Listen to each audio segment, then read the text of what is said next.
Welcome to the Defense and Aerospace Report. I'm Vagan Muradian here in Doha, Qatar, where we're covering the Doha International Maritime Defense Exhibition and Conference, DIMDEX 2018. And our coverage here is sponsored by DIMDEX 2018. And we're here on the Fincantieri stand to talk to Enrico Bonetti, who is the Senior Vice President of the International Unit for Fincantieri's Naval Unit, or Naval Division, or Naval Vessels Division, which has supplied so many countries that we see on this board here. Enrico, a few years ago, you signed a contract with Qatar for a big naval modernization program. It includes smaller ships, but also larger ships like the multi-purpose amphibious ship that you supplied first to Algeria. Bring us up to speed on the whole contract and how you're cooperating and working with the Qataris to develop this sort of strategic naval plan the country has. Oh, thank you for your question first. And well, we got this contract a couple of years ago, in fact, in 2015, in June, and has been 16, sorry, and it was started in last year after a period of negotiation and detailed design. Now the ships that we are supplying to the Qatari Navy are made of three classes, basically.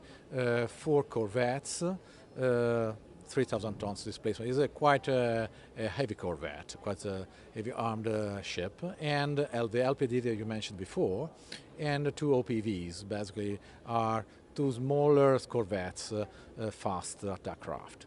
And what's important to say that the sustainment part of the contract was really important in both during negotiation in getting the customer involved 100% in all this deal. Fincantieri is in Qatar not just for one shot. We established a company here in Qatar to support the fleet for 10 years after the signature of delivery of the vessels. So it's something that is organic to the country, to an industrial base of the country. Coming to the ships that will be built in our shipyards in Italy, in 2 different shipyards, we can say that has been designed according to the requirements of the Qatari Navy after a long, prolonged interaction with them on a technical, operational point of view. So that's why specifically there is some innovative feature in our LPD medium-sized design. This is something that can be interesting in general worldwide for other marketing activities.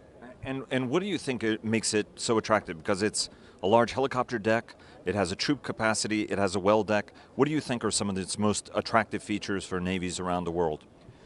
Let's say one point is to the capability of a ship to be a compact ship, looking to the operational role. The displacement is around 9,000 tons of displacement, but is still able to operate as a full capable LPD. So is not as big as certain major navies can look for, but is really operational. Is a customization of a design that is operational with the Italian Navy, the San Giusto class, since several years. So has been proven around the world in so many operations. Has been delivered to Algerian Navy too, and now is this specific version has been customized according to the Qatari Navy. Let's talk around the region, but also opportunities you're pursuing around the world. What kind of systems are in highest demand? I mean, we were talking about the FREM. That's a 10-ship order, so you're kind of in the sweet spot of that now. 6 delivered and 4 more to go. Where are you seeing the greatest demand? Which markets around the world are you seeing the greatest demand? And what are the kind of products that are in greatest demand? Are they, for example, in the corvette size? Are they in the frigate size? Or do you see, for example, considerably more opportunity in that sort of flexible 9,000-ton multi-mission ship that can be both amphibious but also do a whole series of other missions? I would say that all the 3 segments of the market you mentioned before right now is of interest for us. It's part of our core business. Corvettes are still in the game in several opportunities in several countries around the world. But right now we are really in pushing big opportunities in major contracts, big programs around the world, and certain are very strategic for us. I mean, the Australian C5000 program that are relevant to frigates of the size of FREM, where FREM has been down selected, the Italian version of them, and FFGX for US Navy. We have just got the contract for development of a proposal of a Americanization design of FREM frigate, and in Canada, where we have been down selected too. So big programs with core business for us, and I think that the products that we can provide to the market right now is in full maturity, but still up to date, absolutely up to date, because as you mentioned before, we delivered 6 frigates for the Italian Navy, and 4 are due to be delivered in the following years. So it's a matter, say, of to be proud for us to be in such a big program right now for not only in Italy, but I'll say in several parts of the world. And what are the fastest growing markets? Are you seeing it in Asia? Are you seeing it in this part of the world? Or walk us through where the markets are that are the hottest markets for you guys. For sure, the Gulf here is one significant area of the world where programs are growing up substantially. We have commitments in Qatar, but in other countries of the Gulf area. And again, we have subsidiaries. You can see in the map right here, we have subsidiaries spread, I would say, basically all over the world. India is another strategic country for sure, but Australia again we are trying to enter that market quite strongly. And in the US is our strategic market. We can say that US for us, to a certain extent, is a sort of domestic country, because we are, through Fincantieri Marine Group, are a US company and is managed by 99% US citizens. So we are fully American in US. And at this point, Francesco has lived in the U.S. so long that he qualifies as an American. Yeah, yes, you cannot. You can distinguish him from any other. So. Yeah, exactly. I mean, he looks like anybody else from Wisconsin. Talk to us a little bit about the U.S. Frigate competition. It's hotly contested. You have 2 competing products in it, because obviously both of the LCS suppliers, you guys build the ship. Lockheed is the prime contractor on it. Austal and General Dynamics are in it as well. One of the elements of this is, can the LCS guys up armor or up gun and make more survivable the LCS to fill that frigate role, or the U.S. Navy is going to look at more traditional monohull designs for that. What do you think?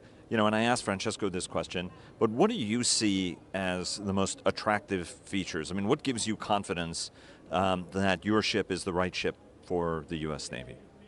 Well, several factors, I would say. The first one is well-proven and up-to-date technology design. Not that many designs of this kind are available in the world right now. It's a mature design, but still is very, very advanced, with a lot of flexibility in it, and is meeting absolutely the requirements of US Navy that has been declared so far. So we feel that can provide a sound alternative to any very advanced frigate platform.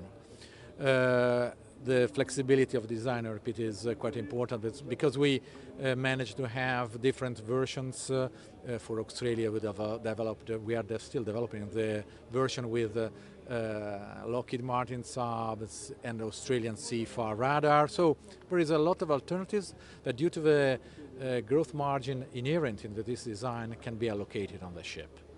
So this is, we feel, quite a strong contender from a technical point of view. And let me ask you, almost every country wants a greater role in either design or in the equipment or even building of the ships, right? I mean, there's no chance that you're going to be selling ships from Italy into the U.S. market. One of the reasons why you have the shipyard in the United States to build ships there, and also the commitment of the company to build the FREM in the United States, should that be the winner. What kind of challenges does that present the company at a time when domestic jobs are important everywhere? what kind of challenges does that present you as a global company that still wants a key role back home in Italy, but at the same time are dealing with customers that, for example, if Brazil is going to buy it, Brazil wants to build those ships domestically? Yeah, I mean, is of course Italy operation as strategic for us, as important because we historically started from Italy, but right now the company is spread all over the world. So our U.S. operation are absolutely autonomous.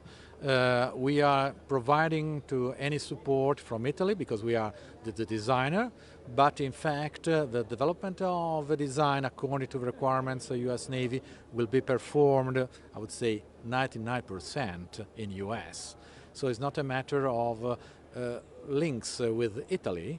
Even in Australia we are going to provide the same approach, starting from the experience we got in Italy, of course, on the design center, but we are going to develop the product locally.